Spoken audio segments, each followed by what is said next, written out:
Hey YouTubers and iCylinders. Do you play every game as they were originally intended? Probably not. From my experience in playing in multiple play groups is that there are always one or two rules that people have completely forgotten about or have manipulated and changed over the course of playing, but sometimes it either breaks, hinders, or makes the game last forever. Here are 10 rules you are probably ignoring. Rule 1. Yahtzee bonus. So you think that every time you get a bonus Yahtzee, it actually gives you an extra turn? Well, it turns out when you get a bonus Yahtzee, you actually are also required to put an additional mark in another box for that turn. So in sense, you could hinder you based on what you roll. So if your 5 slot's still open, you got a Yahtzee of all 5s, not only do you get the bonus Yahtzee, but you could have also put in the 5 slot your 25 in the upper section. But if your 5s isn't open and you don't have any 4 of a kind, 3 of a kind, then you might be taking a 0. Hopefully your chance is open. Rule 2. Force jump in checkers. So if you ever have the option that you can jump, you are required to take that jump. So just say white goes here, and black cannot just choose to not jump over the white, because the legal move is to take when available, and also go as many jumps as possible with that one piece. Rule number 3. Monopoly auctions.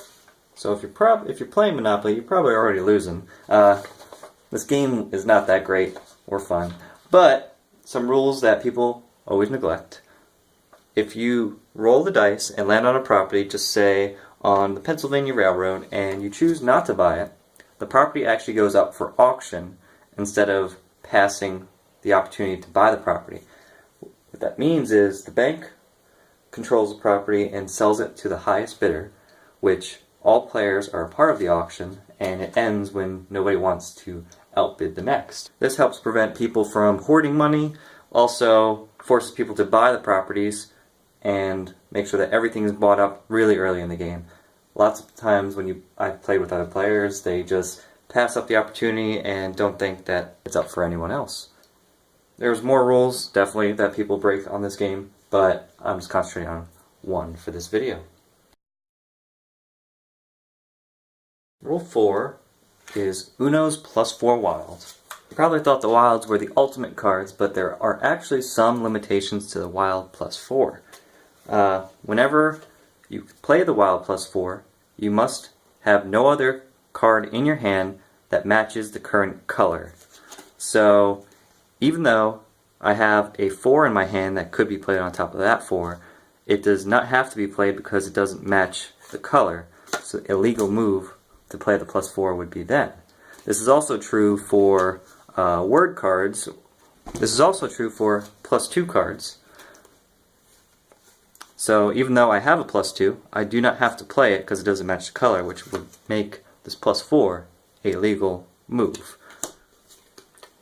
But if I did have a blue card in hand, then I am not allowed to play this +4. Who knew?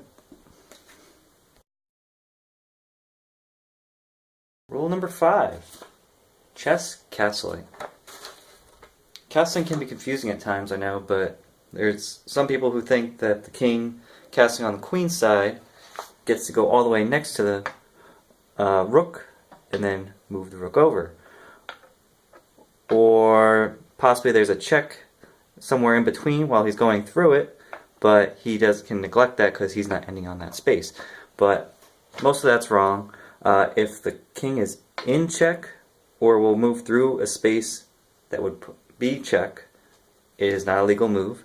And to simply remember, when you castle, the king simply moves 1, 2, and you move the rook over to the other side of the king. And this can only be done if neither the rook nor the king have moved the entire game. So once a rook is moved, you cannot castle on that side. But that is castling. Rule 5. Chess castling. Castling can be pretty confusing at times. Some people think, oh, I move it all the way next to the rook and move the rook over, or, you know, the rook's back in place where he originally started. But most of that's wrong. If either piece has moved the entire game, then you cannot castle on that side. Once the king moves, you cannot castle the entire game.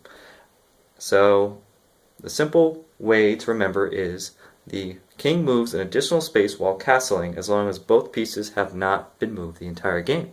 So queen's side would be 1, 2, and move the rook.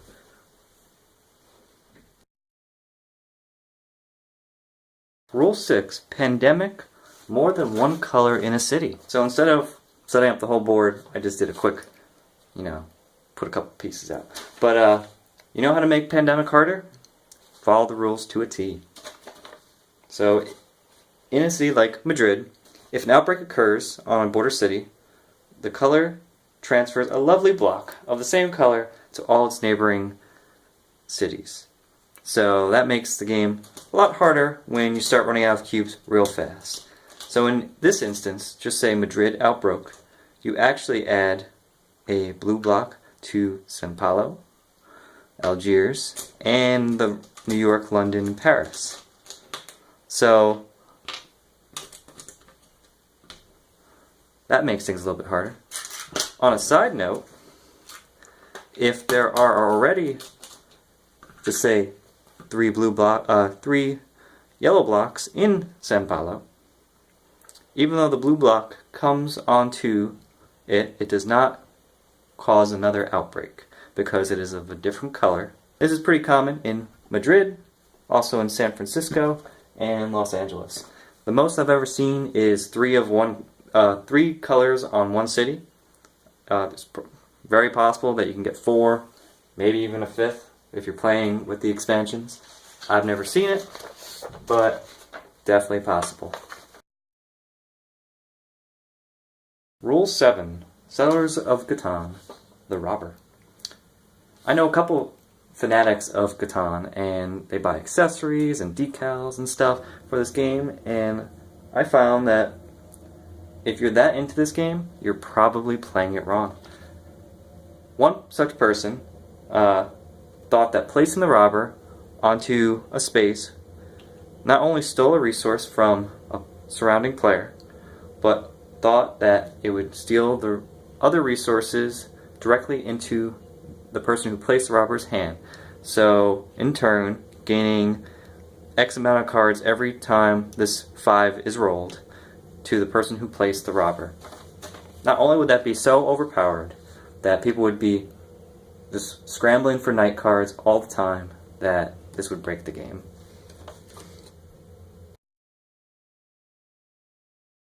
Strategical bomb defuse.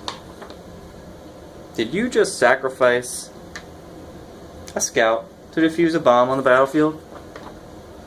Tough luck though, that bomb is still there. Turns out, bombs only are removed from the field by miners, number 8. So if you have no miners and your opponent's flag is surrounded by bombs, you cannot win. One way to think of it is they are not individual bombs, but actually fields of mines that require a specialist to remove all. Clue room suggestion. Some people treat Clue as like a free-for-all. I run into a room and just make a suggestion of anything. Turns out that you can only suggest the item and the person in the room you are currently in. So let's just say Miss White just came into the library. She can suggest bringing in the pieces that she suggests that Miss Scarlet in the library with the wrench committed the crime. My 10th rule is a game I actually don't own, and it is Jenga. Yes, Jenga. Turns out that many people don't know this, but Jenga is an elimination game. So if you start out with, 5 people, and Billy over here loses, he has to sit out until you're down to only one winner. Tough luck, Billy. Those are just some of the rules that you're probably forgetting when you're playing these games. Right now I'm just makeshifting these videos, but hope to make them a little bit better in the future. Let me know in the comment sections below what other videos you want to see. I know tons of board games and a bunch of rules. I'm a little stickler for rules, but let me know your thoughts. Tell me what's a rule that you know that people always break that annoys you all the time. And I'll make other videos similar to this of rules of different games. These were just some of the more basic ones that I have and know that everyone really plays. So, appreciate you watching, and I'll see you next time.